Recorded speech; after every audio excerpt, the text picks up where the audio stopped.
আজকে আবু সাঈদের কথা মনে পড়ছে আমাদের, যে আবু সাঈদের ছবি বাংলাদেশের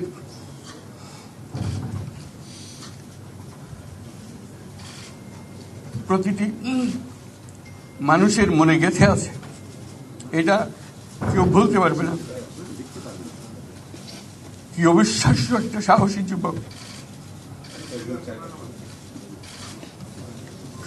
বন্দুকের সামনে দাঁড়িয়ে আছে, এবং তারপরে থেকে কোনো যুবক কোনো যুবতী আর হার মানে নাই, সামনে গিয়ে আছে এবং বলছে যত গুলি মারো, মারতে পারো, আমরা আছি।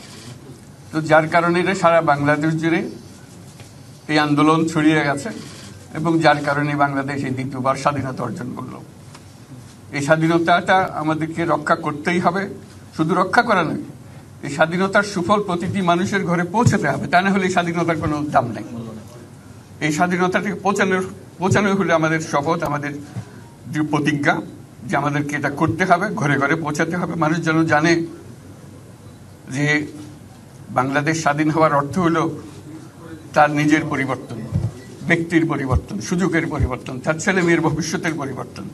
এটা যেন প্রত্যেকে বুঝে নেয়, এবং আজকের তরুণ সমাজকে বোঝানো যে এই দেশ এটা তোমাদের হাতে, তোমরা এটাকে তোমাদের মনের মতো করে গড়ে তুলবে। তোমরা যেভাবে স্বাধীন করতে পেরেছো, তোমরা এটাকে তোমাদের মনের মতো করে গড়তেও পারবে, এবং তোমাদের দেখে সারা দুনিয়া শিখবে কিভাবে একটা দেশ, একটা তরুণ সমাজ গ্রহণ করতে পারে এবং তাকে পাল্টে ফেলতে পারে। তাদেরকে আমি বারে বারে এমনি উপদেশ দিই যে পুরনোদের বাদ দাও, তাদের এই পুরনো চিন্তা দিয়ে এটার মুক্তি আমাদের হবে না করি, সারা দুনিয়ার মধ্যে এটা হবে না। এটা শুধু বাংলাদেশের কথা না, সারা দুনিয়াকে জুড়ে কথা বলছি। তোমাদের মধ্যে যে শক্তি আছে, যে ক্রিয়েটিভিটি আছে, সৃজনশীলতা আছে, সেই সৃজনশীলতাকেও কাজে লাগাতে হবে। এটা শুধু বই খাতাতে লেখার জিনিস না, এটাকে প্রকাশ করার জিনিস, স্থাপন করার জিনিস, সেটা করা। এটা আমরা এই আজকে আমাদের পুরো কাজটা হলো, দায়িত্বটা হলো, তারা যেটা অর্জন করে নিয়ে এসছে এখন তাদেরকে দিয়ে এটাকে করিয়ে দেওয়া, আমাদের সমস্ত কাঠামোগুলো পরিষ্কার করে দেওয়া। সরকার বলে একটা জিনিস আছে, কিন্তু মানুষের কোনো আস্থা নেই। মানুষ মনে করে সরকার একটা দমন পীড়নের একটা যন্ত্র, যেখানে পায়, যেখানে সুযোগ পায় তার একটা কষ্ট দেওয়া, তার থেকে নিংড়ে দেওয়া, যে সকল স্তরে। এটা হলো তার থেকে কেমনভাবে সামাল দিতে হবে তাকে, একটা ভয়ের একটা জিনিস, তাকে সামাল দিয়ে চলা। এটা হলো সরকার। এটা সরকার হতে পারে না। সরকারকে দেখে মানুষের বুক ফুলে উঠবে যে আমাকে সাহায্য করবে, আমাকে রক্ষা করবে, আমার সরকার আমার জন্য দাঁড়াবে। সরকার তার জন্য দাঁড়ায় না করে সময়।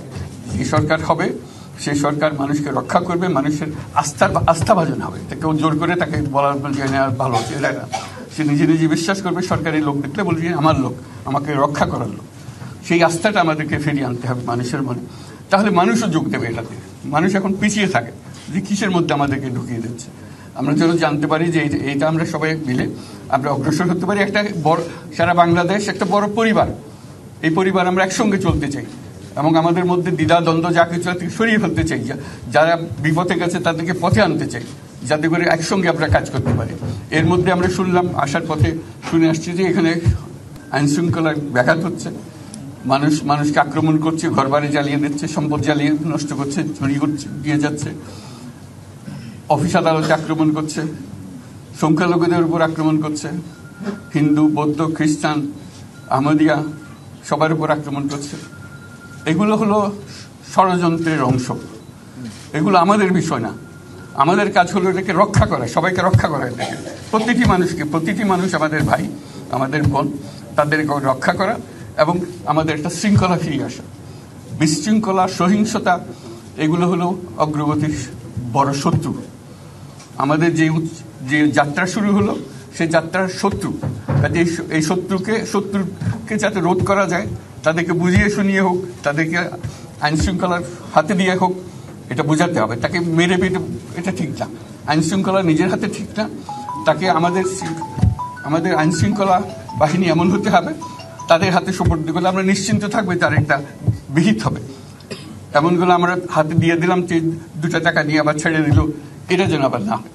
তা আমাদের সেই আস্থাটা আমাদেরকে আনতে হবে। কাজে আইন শৃঙ্খলা যখন আমাদের প্রথম কাজ, এই আইন শৃঙ্খলা ঠিক না হওয়া পর্যন্ত এটা আমরা অগ্রসর করার জন্য পদক্ষেপ নিতে পারবো না।